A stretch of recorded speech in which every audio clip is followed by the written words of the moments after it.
जम्मू कश्मीर के डेलीवेजर्स लगातार दर दर की ठोकरें खा रहे हैं। पीएचई के डेलीवेजर्स की जानिब से एहतजाजी मुजाहरा आज जम्मू कश्मीर की कानून साज असम्बली के बाहर, जम्मू कश्मीर के सिविल सेक्रेटरीट के बाहर रखा है।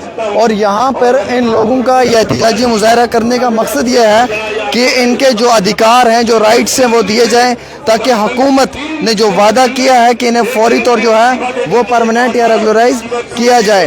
अभी ये डेलीवेजर यहाँ पे प्रोटेस्ट कर रहे हैं और हुकूमत का दावा और वादा है कि इन्हें बहुत जल्दी रेगुलराइज किया जाएगा। सर, आप डेलीवेजर्स को सरकार से क्या उम्मीद है और सरकार क्या कर रही है?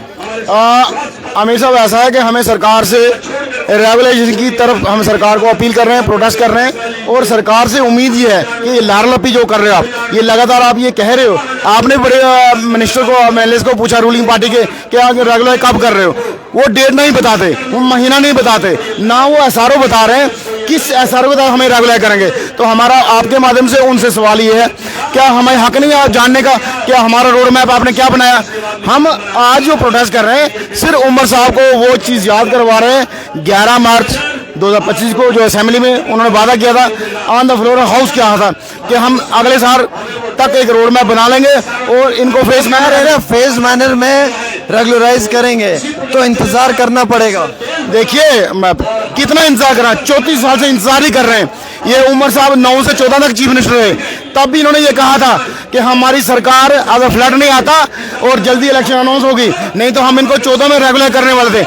ये उमर साहब, फारूक साहब, तमाम नेशनल कॉन्फ्रेंस के लीडर जितने लोग तब आ रहे थे, ये जाफर साहब और कांग्रेस के मिनिस्टर जो कोalition में, वो कहते रहे कि हम लोग इनको रेगुलर करने वाले थे अगर फ्लड नहीं आता। लेकिन 14 की कमेटी की रिपोर्ट गुम होगी, एक नई कमेटी बनाएगी हमारा आश्वासन करने के लिए। आज आप ये बताइए मेरे को कि उमर साहब क्लियर क्यों नहीं बताते कि मैं कब से रेगुलर शुरू करूंगा और फर्स्ट फेज में कितने लोग रेगुलर करूंगा, और उसके साथ साथ जो हम पे इल्जाम तलाशी की जा रही है, आप क्लियर बताइए, नाम लेके बताइए कि कौन लोग स्पॉन्सर हैं। अगर हम 5 लोग जो इस फ्रंट को चला रहे हैं, हम 5 लोग मेंबर हैं। कहा जा रहा है कि आप कुछ पॉलिटिकल पार्टियों के शिकार हो रहे हो, बीजेपी के शिकार हो रहे हो, उनके इशारों पे कर रहे हो। उमर साहब, यही लोग जब 1.5 साल पहले पावर में थे तो हम बीजेपी के खिलाफ प्रोटेस्ट करते, आईजी साहब के खिलाफ प्रोटेस्ट करते, तब हमें बीजेपी कहती रही ये नेशनल कांग्रेस के लगाए हुए लोग हैं, ये पाप की घंटी है, ये दहेज में आए हुए हैं, ये उनके स्पॉन्सर हैं। आज हमें ये उनका स्पॉन्सर कह रहे हैं। आप बताइए, एक तरफ आप कहते हैं हमने लगाए हैं, हमने लगाए, हम इनको रेगुलर करेंगे।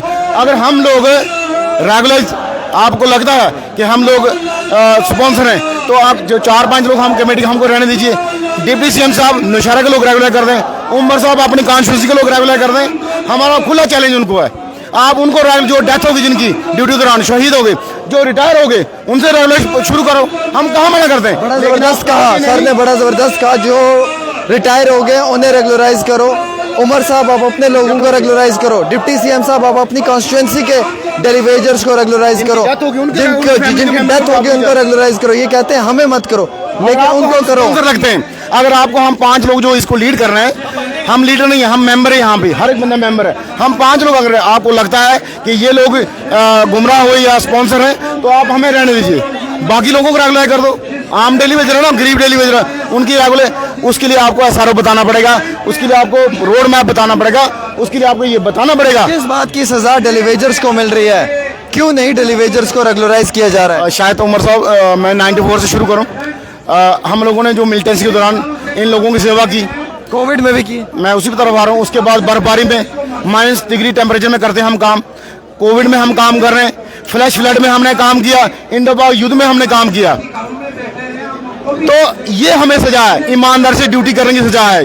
ये लोग हमारे जख्मों में नमक डालने का काम कर रहे हैं, अपनी तनख्वाह 1.5 लाख से 3 लाख कर रहे हैं। और आपने देखा होगा असेंबली के दौरान पिछले साल उमर साहब ने क्या बोला, जबकि उनको ये बोलना चाहिए था आप एक प्रपोजल लाओ, मैं कैगुलर डेली की रेगुलर करूंगा। उमर साहब ने एमएलए को बोला आप प्रपोजल लाइए अपनी तनख्वाह बढ़ाने का एमएलए की, तो मैं कहीं ना कहीं से जुगाड़ करूंगा। इसका मतलब आप कर सकते हो, आप जान के डिले कर रहे हो।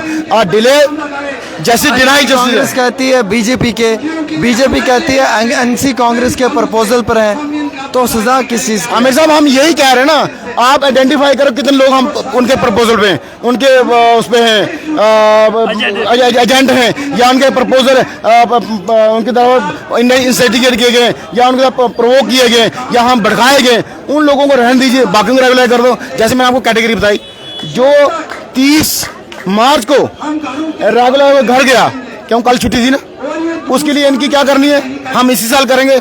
हम यही कहते हैं, आप अपना स्टैंड क्लियर करो। जो स्टैंड आपने एमएलए की तनख्वाह बनाने के लिए किया, जो 90 स्कार भी लेने के लिए, और शायद 2.5 करोड़ गाड़ी खुद भी ली है उमर साहब ने। आप कहते हो रनिंग करो फिट रहोगे, भूखे पेट हम कहाँ रनिंग कर रहे हैं? कैसे रनिंग करें भूखे पेट? खाने को रोटी नहीं है, बच्चों को स्कूलों से निकाला जाता है। और मेरे जैसे चंद लोग हैं जिनके घर से मदद है, या उनकी मदर की पेंशन है, या उनकी घर का राशन है, खेती बाड़ी है, या किसी ने गाय रखी है, या किसी के बच्चे इतने जवान हैं तो वो काम कर रहे हैं। इस 9,000 से हमारा गुजारा नहीं होता। ये लड़ाई हमारे हक सच और एहतराम की है। समाज में जो हमारी दुर्दशा हो रही है, जो शोषण हो रहा है, ये उसको खिलाफ है। बहुत बहुत शुक्रिया आप सब लोगों का। आप देख रहे हैं डेली वेजर्स का प्रोटेस्ट है। डेली वेजर्स अपने अदल और इंसाफ की लड़ाई लड़ रहे हैं। जम्मू के सिविल सेक्रेटरीट के बाहर जम्मू कश्मीर की कानून साज असम्बली अंदर है, अंदर एमएलएज हैं और बाहर ये हक की लड़ाई लड़ रहे हैं। मैं चाहूँगा कि आप इस वीडियो को शेयर करें। देखते रहे खास रिपोर्ट आमिर सोहेल के साथ जम्मू से।